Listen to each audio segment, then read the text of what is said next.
Back in September 2014, out near the North Cascades, I was 43 and living alone in a ranger station nobody else wanted. The place sat 7 miles from the nearest paved road, deep enough that cell service died half a mile out, and the FM dial picked up nothing but static. It was a Tuesday night, drizzling, when I found the cub shivering under a Douglas fir just off trail marker 9. I wrapped it in my jacket and carried it back to the cabin, thinking I'd call Fish and Wildlife in the morning.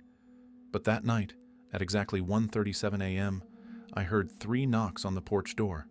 Slow, deliberate, spaced 5 seconds apart. I still have the audio file on an old SD card buried in my desk drawer. I've never shown it to anyone. I thought the worst part would be the video. It wasn't. It was late September 2014, near the Cascades, that the world as I knew it started to unravel. I'd been a park ranger for almost 15 years, accustomed to the dense woods and howling winds. But that night, something felt different. The air was thick, heavy with moisture that clung to the fir needles and made every breath taste like moss. A small cub, no bigger than a large dog, lay in front of me on the trail, its deep brown eyes staring back in curiosity and something else I couldn't name. It had been abandoned near the trail, trembling but unharmed, its fur matted with rain and pine sap. I thought nothing of it at first, just another stray animal separated from its mother during the early autumn storms. But something in the cub's gaze kept me from leaving it there, alone in the growing cold and darkness. The way it looked at me wasn't like any bear I'd handled before. Its eyes tracked my movements with an intelligence that made my skin prickle. I shouldn't be telling this, but it's been years, and I still hear the wind howling like it did that night, too sharp and too deliberate, like it was trying to warn me of what was coming. The trail back to my cabin took 20 minutes in, daylight. Closer to 40 in the rain with a frightened animal in my arms. The cub didn't struggle much, just pressed itself against my chest and made soft whimpering sounds that reminded me of a human child. I kept my headlamp pointed down to avoid spooking it further. The forest smelled different that night. Darker somehow, like wet earth mixed with something musky I couldn't place. When I finally reached the cabin, my boots were caked in mud, and the porch light was flickering in that way it always did, before burning out completely. I kicked the door open with my heel and carried the cub inside, setting it down gently on the rug near the wood stove. The ranger station was small, just one main room with a kitchenette, a cot in the corner, and a desk cluttered with trail maps and incident reports I'd been putting off filing. The walls were knotted pine, stained dark from decades of wood smoke, and the windows rattled when the wind picked up. I grabbed an old wool blanket from the closet and wrapped the cub carefully, leaving just its face exposed. It blinked at me slowly, then sneezed. I couldn't help but laugh. The sound felt strange in the empty cabin, too loud against the drumming rain on the tin roof. I didn't think it would be anything more than a small temporary rescue, something I'd log in the morning and hand off to someone with the proper permits. I wrapped the cub more securely in the blanket, then lit the wood stove and set a kettle on top to boil water for coffee. The air in my cabin was already cool, autumn creeping in through every gap in the window frames and under the door. It was about 9:30 p.m., the kind of peaceful, quiet night I was used to after years of working alone in the backcountry. The only sounds were the fire crackling and the rain pattering against the roof in irregular bursts. I had my kettle on the stove and was preparing a quick meal of canned soup and stale crackers when the cub started playing with sticks I had placed in front of the fireplace for kindling. The sound of its small claws tapping the wooden floor echoed in the cabin, a rhythmic clicking that reminded me of a dog playing fetch. I couldn't help but laugh again. It seemed almost human, the way it mimicked the way children play with toys, picking up one stick, examining it, then tossing it aside for another. But it wasn't a child, and the longer I watched, the more uneasy I became. The cub's movements were too deliberate, too purposeful. It wasn't just batting at the sticks randomly like a bear cub would. It was stacking them, arranging them in small piles, then knocking them over and starting again. I poured my coffee and sat down at the desk, watching it over the rim of my mug. The firelight played across its fur, catching on the wet patches and making them gleam. I pulled out my incident notebook and started writing the basics: date, time, location, condition of animal. But my handwriting kept drifting, my attention pulled back to the cub and the strange, quiet intelligence in the way it moved. I should have known better than to think it would stay quiet. Around 10, the cub stopped playing and began pacing the perimeter of the room, sniffing at the baseboards and the doorframe.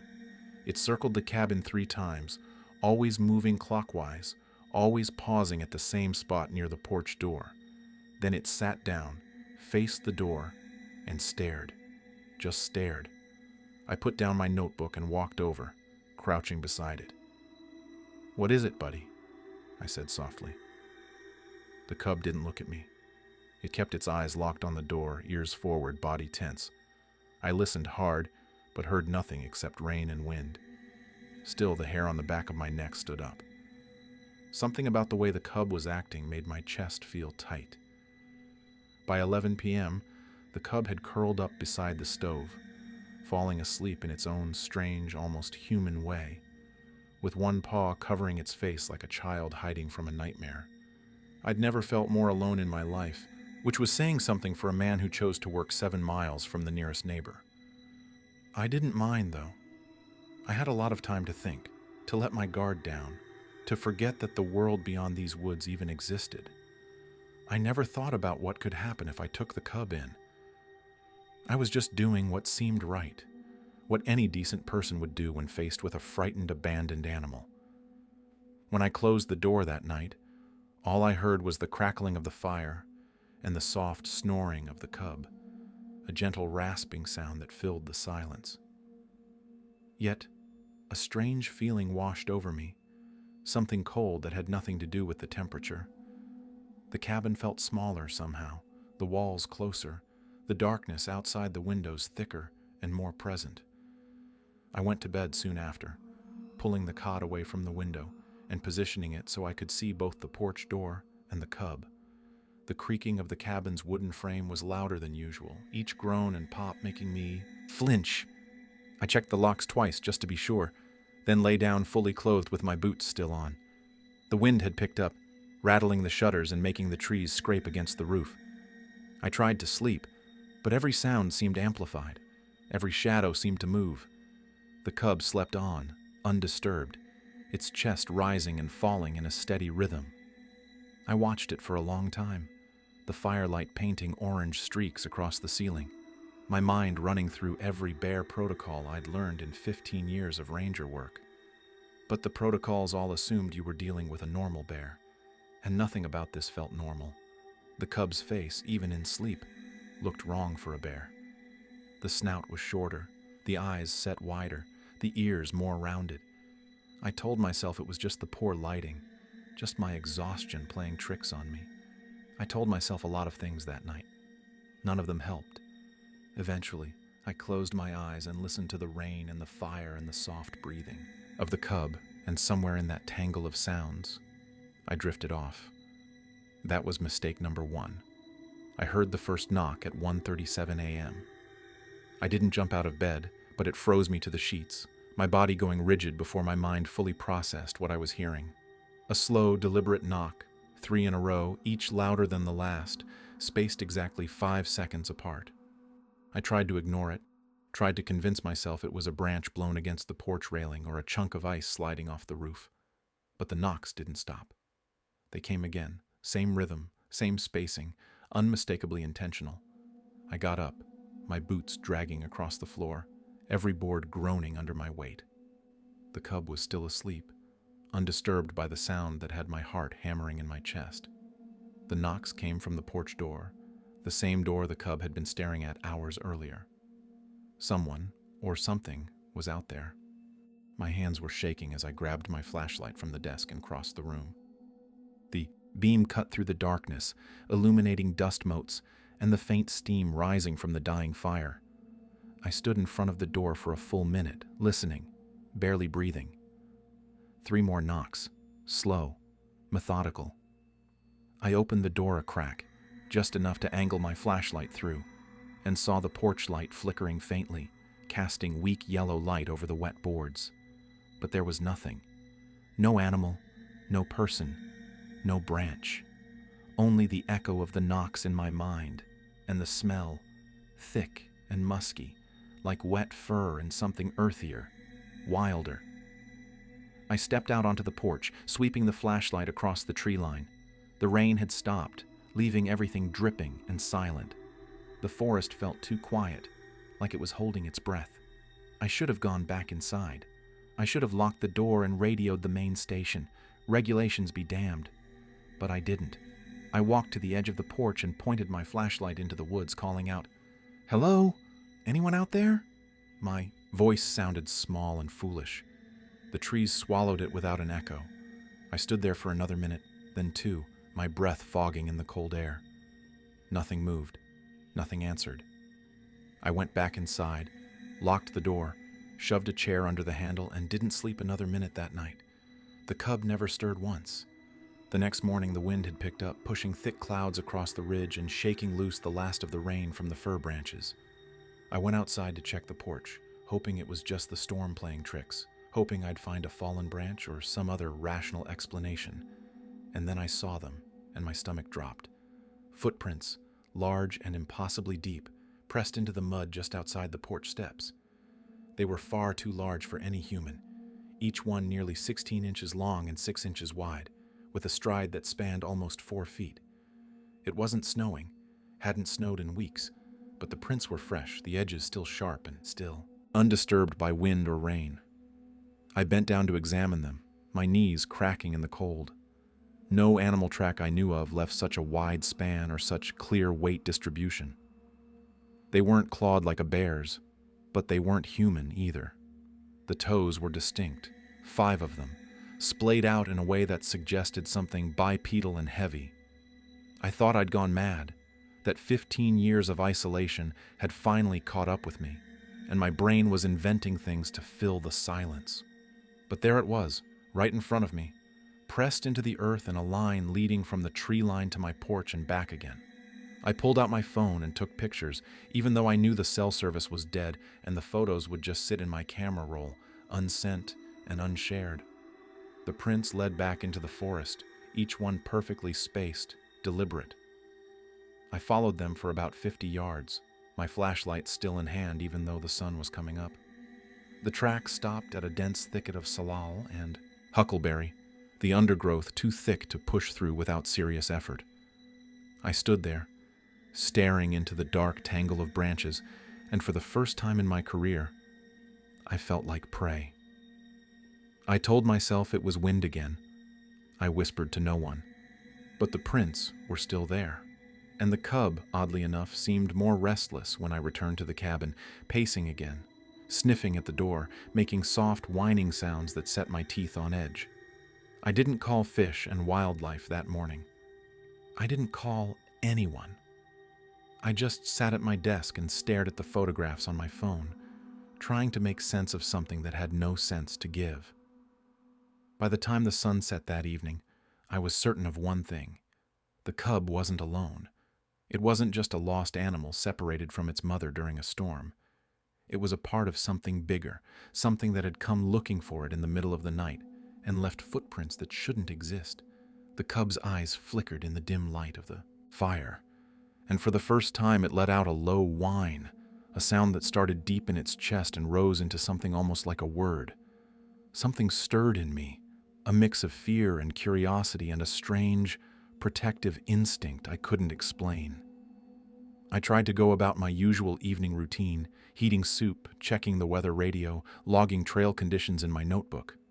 But my hands kept shaking, my attention kept drifting to the windows and the darkness pressing against them.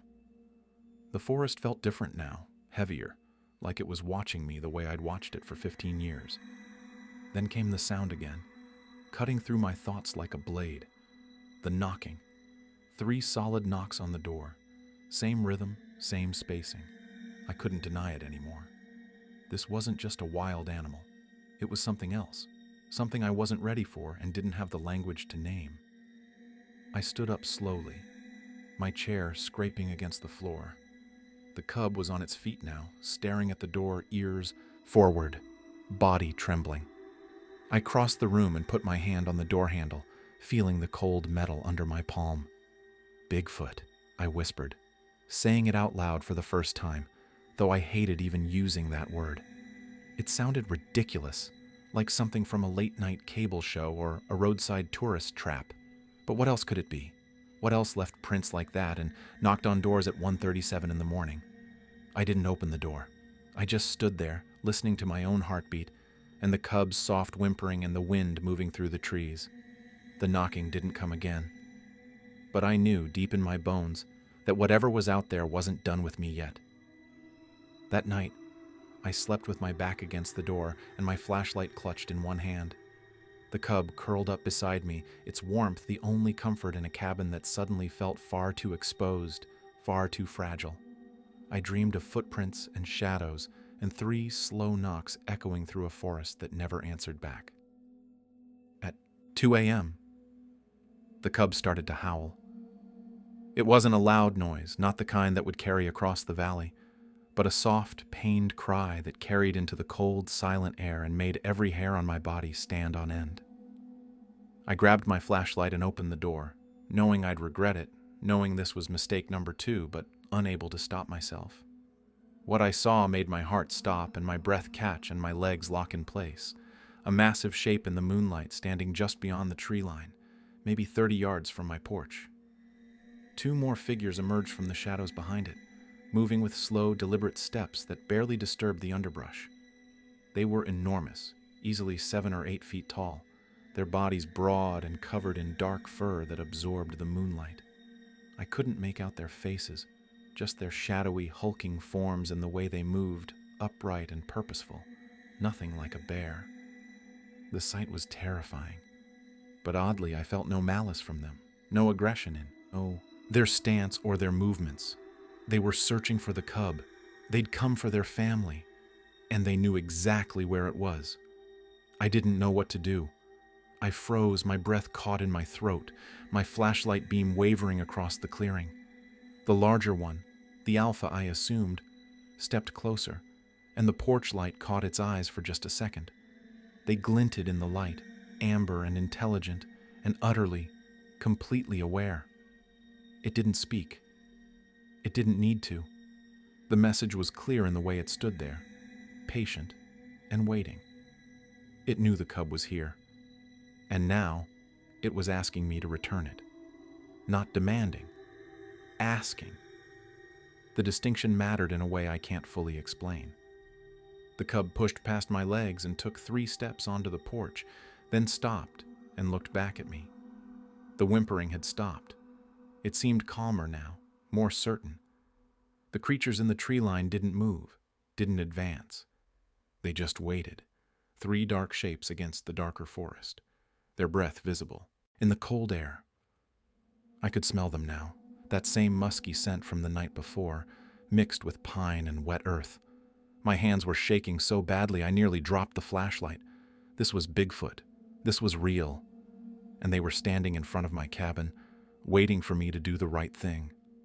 I'd spent 15 years in these woods and never seen anything like this. I'd never even believed it was possible. But belief doesn't matter when the evidence is standing 30 yards away, patient and massive and undeniable. For a long while, nothing happened. The wind rustled the trees, sending down a scatter of pine needles that clicked against the porch railing. All I could hear was the soft snuffling of the cub at my feet and my own pulse hammering in my ears. It felt like an eternity, just standing there, face to face with these creatures I had only heard about in stories told around campfires, stories I'd laughed at and dismissed as folklore. The creature closest to me tilted its head, almost curiously, the gesture so human it made my chest tighten. There was no aggression in its stance, no bared teeth or threatening posture, no hostility. I should have been afraid, but I wasn't, not anymore. The largest one, the alpha, took another step forward, and I could see more detail now in the moonlight. Its face was flatter than a bear's, with a pronounced brow and eyes that tracked my every movement. Its shoulders were impossibly broad, its arms long and muscular, ending in hands, not paws, hands with fingers and thumbs. It raised one hand slowly, palm out, in a gesture that looked like a request or maybe a reassurance. I found myself raising my own hand in response, the movement automatic, instinctive. We stood like that for several seconds, two beings acknowledging each other across a gap I'd never imagined could be bridged. I looked down at the cub. It was theirs. Of course it was theirs. The resemblance was clear now that I had both the cub and the adults in front of me. The same broad face, the same intelligent eyes, the same purposeful movements. They came for it. They'd traveled through the forest in the middle of the night, navigating by who knows what senses or knowledge, and they'd come directly to my door. And they were waiting for me to make the choice. The right choice. The only choice, really. I knew what I had to do. The cub belonged with them, not in a rehabilitation center or a zoo or logged in some government database. It belonged with its family in these woods, living a life I couldn't begin to understand. I knelt down beside the cub and ran my hand over its head one last time, feeling the coarse fur and the warmth underneath. "Go on," I said softly. "Go home." The cub looked at me with those deep brown eyes, then turned and walked down the porch steps across the clearing straight to the Alpha. The reunion was silent, no calls or cries, just the Alpha lowering its massive head and touching the cub gently with one enormous hand. The gesture was tender, unmistakable. They were family, and I'd just returned one of their own. I took a step back, giving them space, and watched as the Alpha guided the cub toward the tree line. The other two creatures, smaller but still massive, moved closer and formed a protective circle around the cub. They moved in unison, coordinated and deliberate, and I realized with a jolt that this was probably how they traveled, how they protected their young in a world that had pushed them to the edges. The Alpha paused at the edge of the clearing and turned back to look at me. We locked eyes for what felt like a full minute, though it was probably only seconds. There was something in that gaze, something I can only describe as gratitude, though I know how that sounds. Then they were gone, melting into the forest with barely a sound.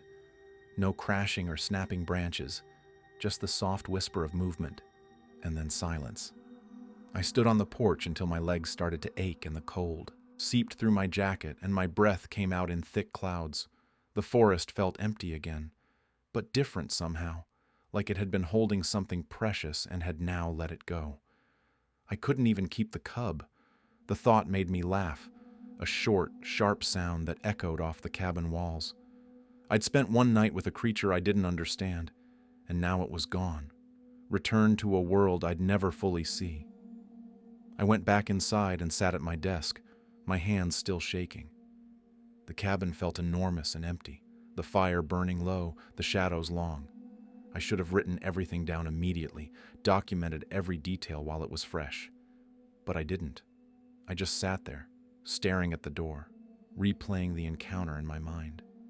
The size of them, the intelligence in their eyes, the way they moved, so deliberate and so careful. Bigfoot. I'd seen Bigfoot, not just one but 3, maybe 4 counting the cub. And they'd been peaceful, protective. Everything the stories never mentioned, because fear sells better than wonder. Around 4 in the morning, I finally forced myself to write a few lines in my incident notebook. Returned animal to family. No further action needed. That was it. That was all I could bring myself to say on paper. The rest, the truth of it, stayed locked in my head and my chest, a secret too strange to share and too important to forget. I closed the notebook and leaned back in my chair, exhausted but too wired to sleep. Outside, the first hints of dawn were touching the ridge, turning the sky from black to deep blue. The world kept turning, indifferent to what I'd just witnessed. And I sat alone in my cabin, knowing everything had changed, and nothing had changed at all. It wasn't until the next day that I realized what they had done, what they'd left behind. The family, they hadn't just taken the cub, hadn't just melted back into the forest like shadows. They'd left something behind, a message or a gift or maybe both. On my porch, near the Doctor, where I'd stood watching them was a small bundle of twigs and branches, carefully arranged in a woven pattern that looked almost like a basket. Each stick was placed with precision, the whole structure balanced and deliberate, the kind of thing that takes thought and time and hands capable of fine motor control. My eyes welled up. I didn't know what to make of it, didn't have the framework to understand what it meant. Was it a thank you or a warning? A marker so they'd remember this place, this human who'd helped them? Either way, I kept the bundle. I brought it inside and set it on the windowsill, where the morning light caught the angles and made shadows dance across the wall. It was the only thing I had left from that night, the only physical proof beyond footprints that would fade and photographs I'd never share. I spent the rest of the day in a daze, going through the motions of my ranger duties but unable to focus. I checked trails, noted a downed tree near marker 4, radioed in a weather update, normal tasks, ordinary responsibilities. But my mind kept drifting back to the clearing, the 3 figures in the moonlight, the way the Alpha had looked at me. I'd crossed a line, stepped into a world that existed parallel to my own, and now I couldn't unsee it. Every shadow in the forest looked different. Every sound carried new possibilities. That evening, I sat on the porch with a cup of coffee and watched the sun set behind the ridge. The wind howled once more through the trees, but this time, I didn't question it. I didn't flinch or reach for my flashlight. I just listened, letting the sound wash over me. And somewhere in the layers of wind and rustling branches, I thought I heard something else. A low, resonant call, almost like a voice, carried from somewhere deep in the forest. It wasn't threatening. It wasn't even close. But it was there. A reminder that I wasn't alone in these woods. That something vast and ancient and intelligent shared this space with me. I raised my coffee mug in a silent toast to the trees and the darkness and the creatures I'd never fully understand. "Thank you," I said quietly. The words felt inadequate, too small for what I was trying to express, but they were all I had. The forest didn't answer, but I didn't expect it to. Some conversations don't need words. Some truths don't need proof. They just need to be witnessed and remembered. It's been years since that night, almost a decade now. I still live in the same cabin, still work the same trails, though the ranger service has tried more than once to transfer me to a station closer to civilization. I always decline. The strange knocking has stopped, or maybe I've just learned to sleep through it, but the wind still howls through the trees, and sometimes I hear something rustling in the woods, branches moving when there's no breeze, footsteps that are too heavy and too slow to be deer or elk, but I'm not afraid. I haven't been afraid for a long time. I still remember the look in the Alpha's eyes, the way it tilted its head and raised its hand in that gesture of acknowledgement. There was something almost human about it, something that made me question what it means to be intelligent, to be aware, to be a person. I don't use that word lightly, but if intelligence is measured by compassion and family bonds and the ability to communicate across species, then Bigfoot is more than just an animal. Bigfoot is something else entirely, something we've spent centuries trying to categorize and failing because we're using the wrong frameworks. I've thought about writing a formal report more times than I can count. I've drafted emails to wildlife biologists, cryptozoology researchers, even a documentary filmmaker who reached out after I posted a vague comment on a hiking forum. But I always delete them before hitting send. The world doesn't need to know what I saw. Bigfoot doesn't need to be found, doesn't need to be studied or tracked, or turned into a spectacle. They came for their cub. That's all that matters. They trusted me enough to approach my cabin, to stand in the moonlight and wait patiently while I made the right choice. I won't betray that trust by leading others to them. I'm not crazy, I tell myself. Usually late at night when the cabin feels too quiet and the memories feel too vivid. But I know how it sounds. I know what people think when someone says they've seen Bigfoot, the eye rolls and the condescending smiles and the suggestions to get more sleep or lay off the whiskey. So I keep quiet. I do my job.